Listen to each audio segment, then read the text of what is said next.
Every day, we coexist with evil. We witness the darkest sides of human behavior acts that leave families shattered, communities stunned, and justice still waiting. Today, on Criminal Footnotes, we revisit one of Britain's most high-profile, unsolved murders, the case of beloved BBC presenter Jill Dando, a woman loved by millions suddenly silenced on her doorstep. Who did it? Why her?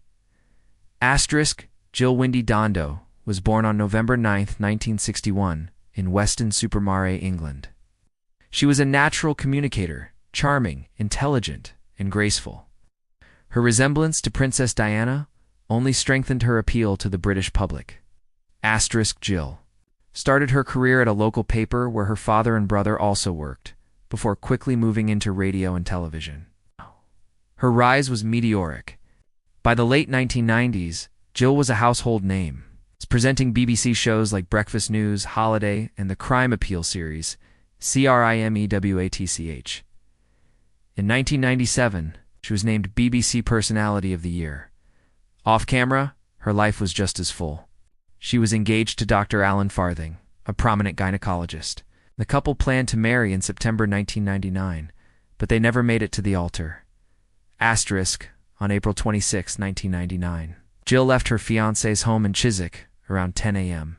She drove to Hammersmith shopping center and then headed to her own home in Fulham, just before 11:30 a.m. As Jill approached her front door, someone came up behind her, held her down, and shot her in the head. A single bullet.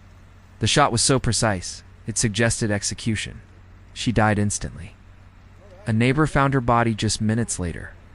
What followed would become the largest criminal investigation in the UK since the Yorkshire Ripper.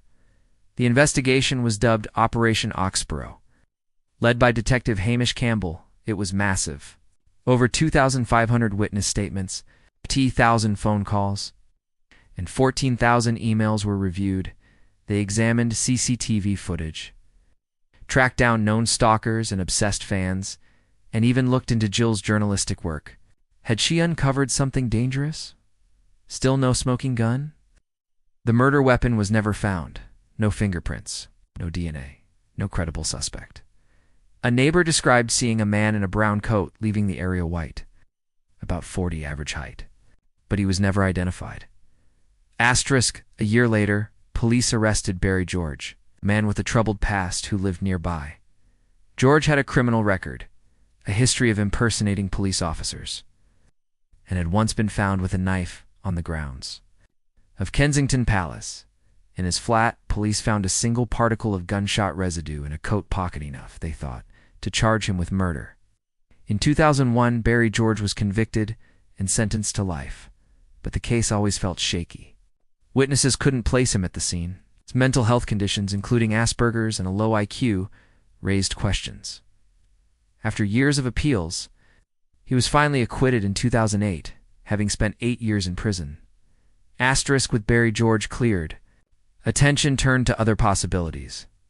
Jill's work on Crime Watch had exposed criminals. Had someone sought revenge? Or could it have been politically motivated?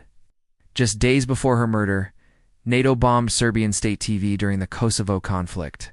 Jill had appeared in appeals for Kosovar refugees. Could her murder have been retaliation? A Serbian warlord named Arkan was allegedly linked to the crime. A British intelligence report even flagged possible ties between the bullet used to kill Jill and other Eastern European assassinations, yet none of these leads led to charges. Some speculated Jill was investigating a high-level pedophile ring at the BBC. One colleague later said she had tried to raise concerns about powerful figures abusing children. But once again, evidence was lacking or dismissed. In 2019, 20 years after Jill's death, the BBC aired a documentary about her life and the unsolved case. It drew millions of viewers, but no answers. Her brother Nigel Dando continues to fight for justice. He believes the killer was a lone individual, not part of an international conspiracy. But even he doesn't know who. The case remains open. The killer remains free.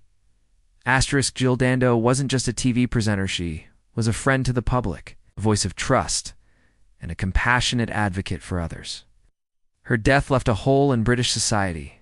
Whoever pulled the trigger that morning in Fulham left more than just tragedy. They left a nation asking why. This is Criminal Footnotes. If you found this case as compelling and heartbreaking as I did, please like, subscribe, and share. Your support helps me continue telling these important stories.